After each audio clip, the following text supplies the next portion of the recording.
Last-minute shoppers reportedly gave retailers a much-needed boost on Christmas Eve. But in spite of the big finish, the 1991 Christmas season is expected to be disappointing overall, at least commercially. Analysts are predicting that discounters and some specialty stores will likely do better than department stores. As Dan Wagner reports, that has some retailers rethinking their inventories. For retailers across the country, ringing in the holidays also meant ringing in the sales.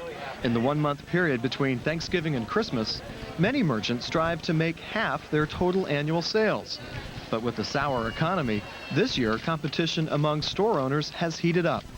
Many merchants have found it necessary to change their traditional selling tactics to entice money-conscious consumers who are dealing with the recession by spending less and by shopping around for the best deal possible. They probably have resorted to greater cost cutting earlier than they may have previously. Several department stores have put in one-day sales just before Christmas, something that a few years ago was very much unheard of. Some department stores have even gone to one-day sales, on a Saturday, which again is not really traditional retail at this time of year. The non-traditional holiday sales, in part, could have helped boost consumer confidence last month. The Commerce Department reports that the U.S. consumer spending in November was up by 0.7%, the largest jump since May. During the same period, household incomes fell by 0.1 percentage point.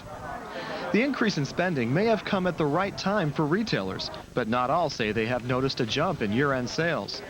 This season, industry analysts say retail outlets and cut-rate discount stores sold better than large department stores. Discounters do have certainly the perceptions of value. They're very much price competitive on a broader range of items, and they have cut into many of the, I think, full-line department stores, products. On a price basis, it's really hard for more of the full-line department stores to compete effectively because their operations are just not configured to work in the same way that the discounters are able to get by on lesser margin than more of the full-service department stores.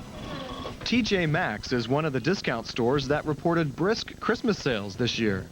The past 2 weeks have been great as far as sales are concerned, and the last 2 days we have 1,800 customers come through the door.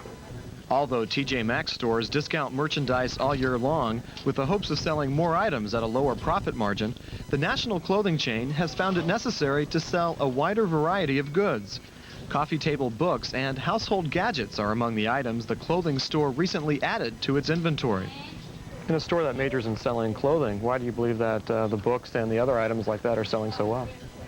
It's just the customer. We grow with the customer. We're not strictly an apparel store, so we want everyone to know that we carry other merchandise. Again, a book is a nice economical, it's a practical gift, but it's also fun, and you can really tailor it to your person's interests. If they're an Italian food buff, get them an Italian cookbook.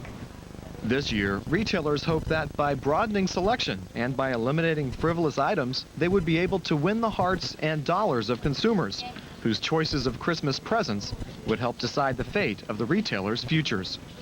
For Monitor News, I'm Dan.